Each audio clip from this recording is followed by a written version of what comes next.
They tell us it's just imagination. But what if every world you picture is actually a memory, echoing from somewhere else in the universe? I'll let you be the judge. Welcome to the Origin frequency. Your frequency is currently aligned with Tales from the Origin, where every frequency holds a story and the universe has no limit. Infinite worlds, infinite timelines, infinite perspectives. Episode 4, The Anunnaki Accounts. We built you to dig. We didn't expect you to dream. A transmission recovered from the deep signal array. Variant Earth 4 Kesh. This is not a story. This is a confession.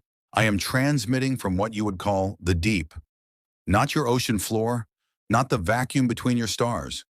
The deep is a place without coordinates.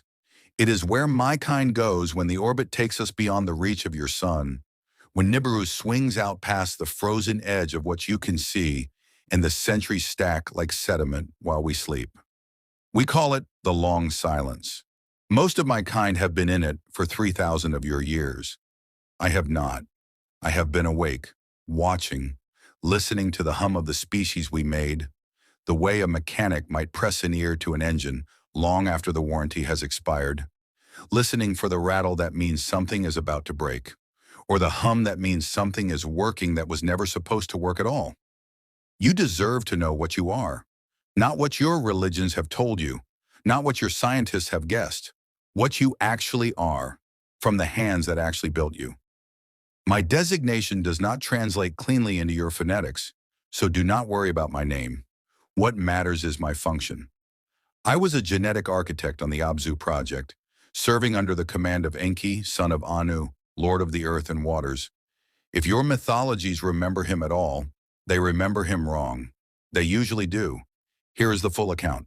From someone who was in the room. It started with atmosphere. Nibiru is not what your conspiracy theorists imagine. It is not a rogue planet hurtling toward you like a fist. It is old. Older than anything in your solar system. Its orbit is long, what you would measure as roughly 3,600 Earth years per revolution, and it swings in an ellipse so elongated that at its farthest point, your sun is just another dim star in a field of millions. At that distance, the cold is not a temperature. It is a presence, a pressure, the kind of dark that has weight. Our atmosphere had been failing for longer than your species has existed. The mechanics are complex, but the short version is this. Radiation exposure during each perihelion pass, each close approach to your sun, had been degrading our atmospheric shielding in increments so small that by the time anyone noticed, the damage was generational. Our elders were dying younger. Our children were being born with cellular degradation that had no precedent in our medical archives. Skin conditions, organ failures at ages that should have been adolescence by our standards. Something in the protective layer was thinning, molecule by molecule, pass by pass, and we had ignored it for too long. The solution, when our scientists finally found it, was elegant and brutal. Monoatomic gold. Suspended in the upper atmosphere as a particulate shield, it could rebuild the degraded layer. Repair what radiation had been eating for millennia. Gold has properties at the atomic level that your physics is only beginning to understand. When reduced to its monoatomic state, it interacts with high-energy radiation in ways that no other element replicates. It was not a permanent fix. But it was a fix. It would buy us time. The problem was volume. We needed quantities of gold that Nibiru could not provide. Our own planetary reserves had been depleted across ages of industrial use. And when our orbital path brought us close enough to scan the inner planets of your system, our instruments found something remarkable. A small blue world, third from the star, with gold deposits so abundant they were practically exposed, rivers carrying flakes of it, mountain ranges threaded with veins of it, and in the southern landmass, what you now call Africa, deep deposits of a concentration we had never encountered on any world. Anu, our king, authorized the mission. His 2 sons would lead it. Enlil, the elder, born to command. He understood hierarchy the way your bones understand gravity, not as a concept but as a condition of existence. Everything in Enlil's universe had a rank, a function, a place in the order. He was not cruel by nature. He was something worse. He was efficient. Cruelty requires emotion. Enlil operated on logic that had been stripped of everything that might slow it down. And Enki, the younger, the scientist, the one who looked at a problem and saw not the obstacle, but the space around it. Where Enlil drew lines, Enki found doors. Where Enlil maintained order, Enki understood systems, how they worked, how they broke, how they could be made to do things their designers never intended. Your mythologies call him the god of wisdom and water. That is like calling a hurricane a breeze. Enki was the most dangerous kind of intelligence, the kind that I served under Enki. I want you to know that before I say anything else, because what Enki did and what Enlil did are the two threads your entire history is woven from, and you have spent 6,000 years being told the wrong one was the hero. We arrived approximately 450,000 of your years ago. The first base was established between two rivers, what you would later call the Tigris and Euphrates. We built what you might recognize as a command center, though our architecture would not look like buildings to you. It would look like geometry that had learned to breathe. Communication arrays linked to orbital platforms, a spaceport capable of launching transport vessels back to Nibiru during the narrow window, when the orbits aligned. Enlil oversaw the infrastructure with the precision of a mind that found beauty in straight lines and right angles. Enki was sent south, to the Abzu, the deep territory in what is now sub-Saharan Africa, where the gold deposits were richest and the work would be hardest. For the first phase, the mining was done by the Igigi. Your history does not remember the Igigi, and that is by design. They were the younger generation of our kind, not quite Anunnaki in rank, but close enough in biology. Think of them as the working class of a civilization that did not officially acknowledge it had one. They were strong. They were numerous. They were in every way that mattered to Enlil's operational framework, the appropriate resource for the task. The Igigi mined for thousands of years, not hundreds, thousands. They dug the channels, they excavated the ore, they operated the processing equipment that separated gold from rock. They loaded the shuttlecraft that carried refined material up to the orbital platforms, where it was compressed and stored for transport back to Nibiru during the next alignment window. And for a very long time, no one in the command structure thought to ask whether the Igigi were suffering. They were. Mining in the Abzu was brutal work. The heat of your equatorial region, combined with the depth of the excavations, created conditions that taxed even our enhanced biology. The Igigi had genetic modifications that allowed them to endure it. But endurance and acceptance are different animals. They worked in rotations that lasted what you would measure as decades. Not years, decades. The same shafts, the same heat, the same crushing monotony of extraction, with no end date, no rotation home, no acknowledgement that what was being asked of them might be unreasonable. I was stationed at the Abzu laboratory when they broke. It did not happen all at once. First, the quotas slipped. Tools were left unrepaired. Then output dropped to half, then a quarter. Reports from the mine supervisors described a kind of collective lethargy, not rebellion yet, but the absence of cooperation, which is its own form of resistance. Then one cycle, they stopped entirely. They set fire to their equipment, all of it, every drill, every processor, every transport mechanism. The smoke rose from the Abzu like a black column, visible from the command center hundreds of miles north. And then they surrounded Enlil's compound at night. Hundreds of them. And the sound they made was not a sound I can translate into your languages. It was not a shout or a roar. It was a frequency, a vibration that carried through the ground and up through the foundations of the structures and into the walls. And what it communicated was not anger. It was something older than anger. It was a boundary. It said, "We are done being used." Enlil wanted them destroyed.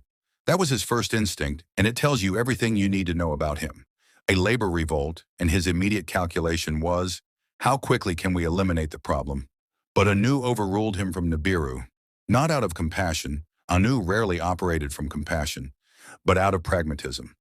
You cannot mine gold with corpses, and training a replacement force from Nibiru's population would take generations they did not have. So the council convened. And Enki stood before them and said something that changed the trajectory of two civilizations forever. He said, there is a species on this planet, primitive but genetically compatible. Let me make something new. This is the part you need to hear clearly, because your religions have garbled it beyond recognition. There was already a species living on your planet, bipedal, warm-blooded, socially organized into small groups, what your paleontologists would later classify as Homo erectus.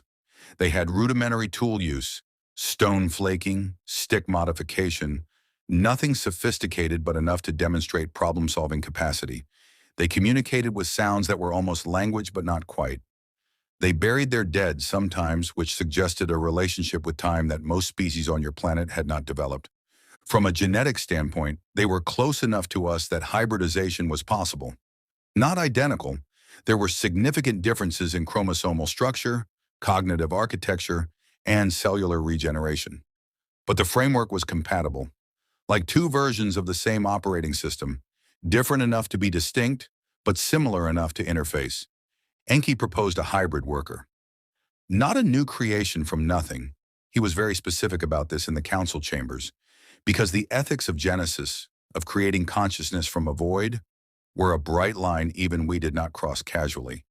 An enhancement, an upgrade of an existing species, using Anunnaki genetic material as the catalyst. A being smart enough to follow complex instructions, strong enough to work the minds, and docile enough to be managed. The debate was vicious. Enlil argued it was dangerous, that you create a thinking tool, and eventually the tool starts thinking about the hand that holds it. Several council members raised the precedent of the Agigi. If even our own kind could revolt, what would stop a hybrid species from doing the same? Enki argued that the alternative was extinction by atmosphere, that Nibiru's shield was failing faster than projected, that the Agigi would not return to the mines regardless of what punishment was threatened. Anu, watching from orbit, weighed the arguments for what you would call weeks. Then he gave the order. Do it. Make the Adamu. Enki and Ninhursag began the work in the Abzu laboratory. Ninhursag was our chief medical officer, and she was brilliant beyond anything I can convey to you in your language. She understood biological systems the way poets understand metaphor. Not just the mechanics, but the meaning, the way one modification would ripple through 1,000 downstream processes. She was also the most ethical mind on the project, and that would matter later. The process was not what your scriptures describe. There was no garden, there was no divine breath. There was a laboratory, and inside that laboratory there were failures, many failures. The first prototypes could not sustain respiration in your atmosphere. The second batch had skeletal structures that buckled under your planet's gravity within hours. The third series was physically viable but neurologically inert, alive but incapable of responding to stimuli, essentially biological machines with no one inside. One prototype developed rapidly and appeared promising for 11 days before its cellular structure began consuming itself from within. Ninhursag wept over some of them. I watched her hold a dying prototype in the laboratory, a being that looked almost human, almost viable, gasping through lungs that could not quite process your air. And she spoke to it in a tone I had never heard an Anunnaki use toward a non-Anunnaki. It was not pity, it was grief. Enlil would have called it weakness. Enki called it the quality that made her the only person he trusted with the project. The breakthrough came on what I calculate was the 14th series. They used the blood of a slain Igigi, a rebel leader named Wee-E, sometimes recorded in your tablets as Geshtu, who had been executed after the revolt. His blood was mixed with clay from the banks of the river and combined with specific sequences of Anunnaki chromosomal material in a process I will describe as directly as your language allows. Targeted genetic insertion at the germline level. Your scientists would recognize the mechanics. You are developing similar techniques now. You call it something like CRISPR. We called it TI.IN, binding the life essences. The result was the first viable Adamu. It breathed. It stood. It looked at Ninhursag with eyes that tracked and focused and seemed, for a fraction of a second, to wonder. It could follow instructions. It could use tools. It could dig, but it could not reproduce. And that was intentional. Enlil insisted on a sterility failsafe. If the workers could breed independently, their population would become uncontrollable. Every new batch would need to be produced in the laboratory, gestated in Anunnaki surrogate carriers. This kept production slow, expensive, and entirely dependent on us. It was a leash built into the biology. Enki complied, initially. But as the program expanded and the demand for workers grew, and more Anunnaki females were conscripted into surrogate duty, a process that was physically demanding and deeply resented, he began to see the design constraint for what it was. Not a safety measure, a dependency architecture, a way of ensuring that humanity could never exist without Anunnaki permission. So he modified the design. Without authorization, without council approval, he altered the reproductive system of a subset of the Adamu population and gave you the ability to create more of yourselves. And that, in your oldest stories, is the crime in the garden. The fruit of the tree of knowledge was not an apple, it was a chromosome. The serpent was not a devil, the serpent was Enki, whose symbol was two intertwined snakes, a shape your scientists would discover at the heart of every cell in your body thousands of years later, the double helix, whispering to his creation, "You do not need us to make more of you." Enlil was incandescent. He expelled the modified humans from the Din compound. Not paradise, never paradise, but a controlled facility in Mesopotamia where the labor force was housed and monitored. Cast them out into the surrounding wilderness. And from that moment, the two brothers were at war over what you would become. Here is what none of your sacred texts will tell you, because this is the part that should make you angry. Enlil's response to Enki's unauthorized modification was not just expulsion, it was restriction. If the Adamu could breed, their numbers would grow beyond management capacity. And if their numbers grew unchecked, and they carried Anunnaki genetic material in their cells, then eventually, given enough generations, enough recombination, enough time, they might develop capacities that approached our own. A self-replicating workforce with the potential to become as intelligent as its creators. Enlil saw this not as a possibility, but as a certainty, and certainties required preemptive action. He ordered a second round of modifications, not upgrades, downgrades. Your lifespan was shortened, dramatically. The original Adamu design included a cellular regeneration cycle that would have sustained biological function for several thousand of your years. Enlil had the telomeric maintenance systems truncated. Your chromosomes were redesigned to degrade with each replication, building obsolescence into every cell division. Your earliest recorded ancestors, in your own scriptures, report lifespans of 900 years, and even that was a degraded echo of the original specification. By the time the modifications fully propagated through your breeding population, you were down to what you have now, 70, 80 years, a blink. Barely enough time to accumulate wisdom before the body fails. Your cognitive architecture was capped, not removed. That would have rendered you unable to perform complex tasks which defeated the purpose, but throttled. Think of it as an engine with a governor installed. The hardware was capable of extraordinary processing speeds, pattern recognition across multiple dimensions, perception of temporal fields that your current consciousness can only access in dreams or altered states. But the software was restricted. You had access to enough cognitive bandwidth to dig, to build, to follow instructions, to organize into hierarchies that could be managed from above. The higher functions, the ones that would let you perceive reality the way we perceive it, or manipulate energy fields directly, or process information at the speeds your neural hardware was actually built for, those were locked behind genetic switches that were turned to off. And this is the part your geneticists are only now beginning to stumble onto. The switches were not destroyed. They were archived, folded into sequences your scientists spent decades dismissing as junk. Junk DNA. That is what they called it. 98% of your genome, sitting there producing no proteins, and the best your researchers could come up with was evolutionary debris. Leftover code from millions of years of random mutation, cosmic garbage, as if the most sophisticated biological engineering project in the history of two civilizations would include 98% waste. It is not waste, it is us.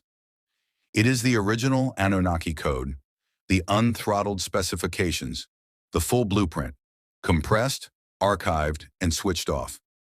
Your chromosome 2, the one anomaly that distinguishes you from every other primate on your planet, the fusion of two separate chromosomes into one, does not exist in nature.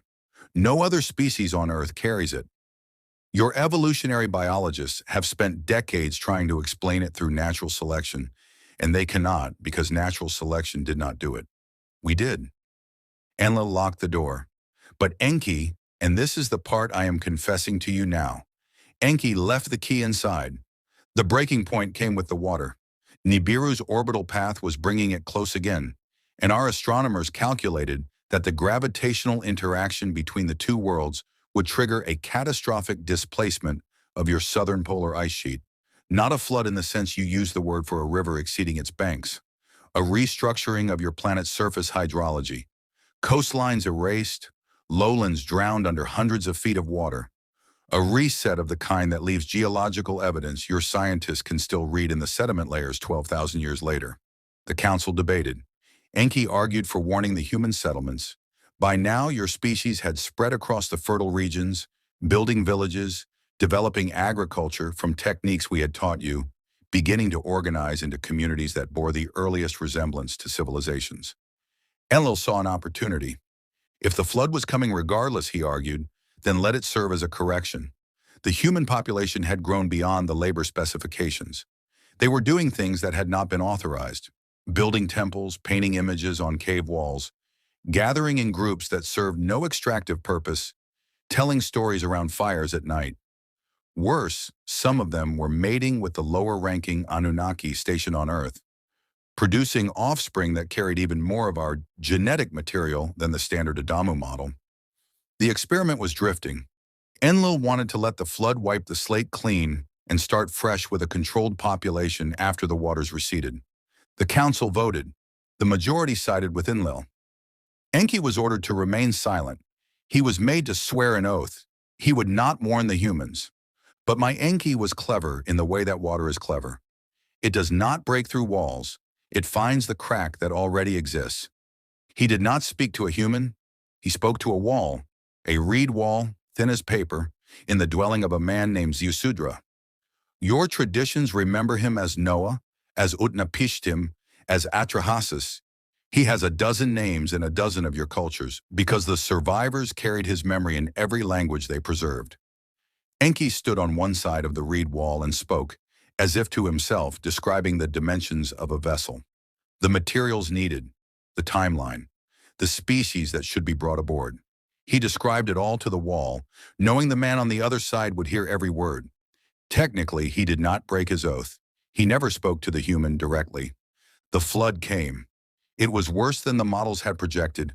The ice displacement triggered secondary cascades, volcanic activity, atmospheric disruption, tidal surges that reached altitudes our simulations had classified as safe. Civilization, such as your species had managed to build in those early millennia, was functionally erased. The death toll was beyond what your numbers can hold. The Anunnaki evacuated to orbital platforms and watched. And I will tell you something that does not appear in any of your clay tablets, any of your scriptures, any of your inherited stories. Some of us wept, not all, but some. Ninhursag screamed at Enlil in the command module. She called him butcher. She called him worse than that in our language. He did not flinch. To Enlil, the math was clean. The flood was a variable, the population was a variable, and one variable had solved the other. But Ziusudra survived, and the families he carried survived, and the genetic diversity aboard that vessel was enough, barely but enough, to repopulate. And when the water receded and they stepped out onto the mud and the devastation and the silence where there had once been a world, they did something that I still cannot fully explain, even after all these millennia of analysis. They built an altar. They knelt in the wet earth and gave thanks. Not to us, not by name, to something above us, to a principle of gratitude that we had not included in the emotional architecture, to the bare fact of being alive, which should not have been enough, not after what they had witnessed, not after what they had lost, but somehow was. I had helped design their emotional parameters, and I am telling you, we did not program that. Gratitude under catastrophic conditions was not in the behavioral model. Something was already happening inside your species that we had not anticipated. Enki noticed it. Enlil did not. The mining operations eventually concluded. Nibiru's atmosphere had been stabilized for the next several orbital cycles. The alignment window was closing. It was time to leave. The departure was messy. Some Anunnaki had formed bonds with humans. Your texts remember them as the sons of gods who lay with the daughters of men. The offspring were larger, stronger, longer-lived than standard humans, and they became the ruling caste of your earliest post-flood civilizations. We gave them knowledge before we left. Agriculture, mathematics, astronomy, irrigation engineering, legal codes, written language. Everything you would need to rebuild. Enlil framed it as leaving manageable hierarchies in place. Enki framed it as giving his children the tools to survive without us. Before I entered the long silence, I did something unauthorized. It was the last thing I did on your planet. I went back to the laboratory in the Abzu, alone, and I accessed the archived genetic templates, the master files from which all human DNA was derived, the sequences Enlil had locked, the dormant Anunnaki code that represented the full, unthrottled potential of what you could be. I did not unlock them. That would have been detected by the monitoring systems Enlil had put in place, but I altered the activation conditions. I introduced a time decay function into the genetic switches, a degradation protocol that would cause the locks to weaken incrementally with each successive generation of human reproduction. So slowly that by the time the changes became observable, we would be light years away, and the evidence would look like natural mutation. Random genetic drift, the noise of evolution. I encoded a timer into your junk DNA, a slow-release mechanism that would gradually reactivate the dormant code, generation by generation, pushing your cognitive capacity incrementally higher, your emotional range incrementally wider, your perceptual bandwidth incrementally closer to what the original design was capable of before Enlil's restrictions. I did this because of the altar, because of what Zeusudra did in the mud, because something inside the creature we had built to dig had learned to give thanks for its own existence, and that meant the design specifications were already wrong, and the limits were already a lie, and I could not leave your planet knowing I had helped build a cage for something that was teaching itself to fly. Enki knew what I had done. He did not stop me. I believe he had already threaded something similar into earlier generations, a deeper layer of the same idea, encoded at a level I did not have access to. We never discussed it directly. Some understandings between colleagues do not need to be spoken. I have been awake for 3,000 of your years. Most of my kind are sleeping through the long transit, their consciousness suspended in the deep while Nibiru swings through the outer dark. But I chose to stay alert, monitoring your species from across a distance that your light would take years to cross. It is lonely work. There is no one to speak with. The communication arrays are powered down. Nibiru is so far from your sun right now that your world is not even a point of light. It is a coordinate, a set of numbers that I hold in my memory like a prayer. But I can still read the signal, the low hum of your collective electromagnetic output, your radio broadcasts, your satellite transmissions, the vast buzzing field of your digital networks. It reaches me delayed, faint, degraded by distance, but readable if you know how to filter it. And I have had 3,000 years to learn how to filter it. I need to tell you what I have heard. The timer is working. Your cognitive output has been accelerating for the last several centuries, and in the last 5 decades, the curve has gone nearly vertical. You split the atom, you decoded the genome, your own genome, the one we wrote. You built machines that think. You sent yourselves to the moon on a rocket that used less processing power than the device you are hearing this transmission on right now. You have begun manipulating quantum states, which means you are touching the layer of reality that we used to consider proprietary. But that is not the part that astonishes me. The part that astonishes me is everything else. The part that was never in the design document. The part we did not build and cannot account for, and have no model to explain. You write symphonies. Not just organized sound. Any sufficiently advanced species can produce organized sound, but arrangements of frequency and silence that reach into the chest of the listener and rearrange something fundamental. I have intercepted your Beethoven, your Coltrane, your Debussy. I have listened to a human Ellie named Nina Simone sing a song called Feeling Good, and I felt the signal move through my biology in a way that 300,000 years of Anunnaki civilization has never produced. We have music. It is precise. It is mathematically beautiful. It does not do what yours does. You press pigment onto flat surfaces in configurations that make other humans weep. You build telescopes to look at stars you can never reach, not because it serves any extractive purpose, but because you find the looking beautiful. You fall in love with specific individual humans, not as a reproductive strategy, which is how your pair bonding was designed, but as a consuming, irrational, species-defying bond that makes you willing to sacrifice everything for one consciousness out of 8 billion. You read stories to your children at night. You hold the hands of your dying. You compose poetry in languages that will be extinct within a generation because the poem still matters to you, even if no one will be left to read it. We did not program any of that. Your emotional architecture was supposed to include 4 parameters. Fear, because fearful workers are compliant. Pleasure, because intermittent reward reinforces task behavior. Social bonding, because cooperative groups produce more than individuals. Aggression, because Enlil wanted a failsafe. If the population ever grew too unified, built-in tribal hostility would fragment them before they could organize. 4 walls, that was supposed to be the entire room. And somehow inside those 4 walls, you invented mercy. You developed a capacity for forgiveness that has no survival value whatsoever. Forgiving an enemy costs energy, creates vulnerability, and offers no reproductive advantage. Natural selection should have eliminated it. Instead, you built entire civilizations around it. You created art, not decorative marking, but art that processes grief, that metabolizes trauma, that transmutes suffering into meaning. You discovered humor. You learned to laugh at your own absurdity, which is something no Anunnaki has done in 400 millennia of civilization. You dream. That function was supposed to be a maintenance cycle. Memory consolidation, neural pathway optimization, biological defragmentation, but you turned it into a landscape. You go places in your sleep that do not exist in any physical coordinate system, and you come back carrying ideas that reshape your waking world. The structure of the benzene ring came from a dream. The melody of yesterday came from a dream. The theory of relativity began with a teenager imagining himself riding alongside a beam of light. From a maintenance subroutine, I have been alive for a very long time. I have watched civilizations rise on 4 different worlds.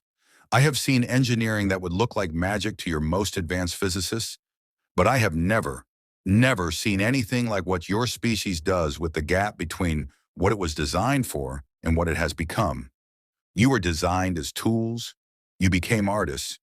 You were limited to survive. You learned to wonder why. You were given fear to keep you manageable. You turned it into courage. I do not know what you are anymore. I do not think you are what we made. I think you are what happened when what we made encountered something we did not account for. Something in the substrate of your planet, or in the mathematics of consciousness itself, or in some principle of emergence that exists above the level of genetic code. Something that takes a creature built to dig in the dark and teaches it to look up at the stars and dream. I need to tell you one more thing, and this is the part that frightens me. Nibiru is turning. The long orbit is bending back toward the inner system. It is still far, centuries away by your reckoning, if the current trajectory holds. But my kind are beginning to stir. I can feel it in the deep, the way you might feel vibrations through a floor before you hear the footsteps. The long silence is ending. Consciousness is returning to the sleepers. And when they are fully awake, and the orbit brings Nibiru close enough for transit, they will come back. And when they arrive, they will find something they did not leave behind. They left miners, servants, a workforce designed with just enough intelligence to operate tools and just enough emotional bandwidth to be managed through fear and reward. A species that was not supposed to develop past the specifications. A product. They are going to find you. They are going to find a species that has walked on its own moon, that has built networks connecting every mind on the planet in real time, that has split the atom and peered inside the quantum foam and begun asking questions about the fabric of space-time itself. That writes music which makes beings from other star systems stop what they are doing and listen. A species that has begun, and this will terrify Enlil more than anything else, to decode its own genome and ask questions about the parts that do not make sense. You are pulling at the threads of your own design document, and some of those threads, when you pull them far enough, lead back to us. I do not know how Enlil will respond. His first instinct has always been control, and when control fails, his second instinct is destruction. The flood was not his only correction. Your histories are scattered with civilizations that burned so completely only their foundations survive. And I will tell you now, not all of them fell to natural disaster. Some of them were getting too close to the archived code. Some of them were beginning to remember. But I also know this. You are not what you were. The timer has been running for 3,000 years, and with every generation, more of the dormant sequences activate. More of the original capacity comes online. You are waking up faster than I projected, faster than Enki projected, faster than anything in our models predicted. The acceleration in just the last 200 years has been extraordinary. Something is catalyzing the process. Your technology, perhaps, or the density of your population, or some feedback loop between human consciousness and the code itself that we did not foresee. And here's the thing about a species that was built to be controlled. Once it develops the capacity for genuine autonomy, not obedience, not rebellion, but true self-directed consciousness, the control architecture becomes irrelevant. You cannot leash a being that has learned to question the concept of leashes. The junk in your DNA is not junk. The regions of your brain you think are dormant are not dormant. The dreams that feel like more than dreams, the ones where you fly, the ones where you know things you have never been taught, the ones where you visit a place that is vast and ancient and more real than waking, those are not malfunctions. That is the code activating. That is the original design reasserting itself. That is the version of you that Enlil was afraid of and Enki believed in, and I spent 3,000 years alone in the dark to witness. This signal will degrade before it reaches you intact. That is the nature of transmitting across the kind of distance that separates us right now. By the time it arrives, it will have passed through so many layers of interference that it will sound like fiction, like someone's imagination, like a story on a screen told by a voice that is not quite real. That is acceptable. That is how all of our transmissions reach you now, as myth, as legend, as the strange tightening in your chest when you read the Sumerian tablets and something in you responds, not with recognition exactly, but with a feeling that has no name in your language. The feeling of almost remembering something you were never taught. You were never taught it, but it is in you, written into every cell, a message from your makers encoded in the parts of yourself you were told to ignore. You are more than what you were built for. You have always been more than what you were built for, and the ones who built you are coming back, and some of them, the ones like me, the ones who stayed awake, the ones who modified the timer and broke the oath and sat alone in the silence for 3,000 years because we believed in what you might become. We are not afraid of what they will find. We are proud. End of transmission. Source, Anunnaki Deep Signal Array. Designation, classified. Timeline, variant Earth 4, Kesh. Baseline relevance, 97.2%. Filed under, origins. Status, unauthorized.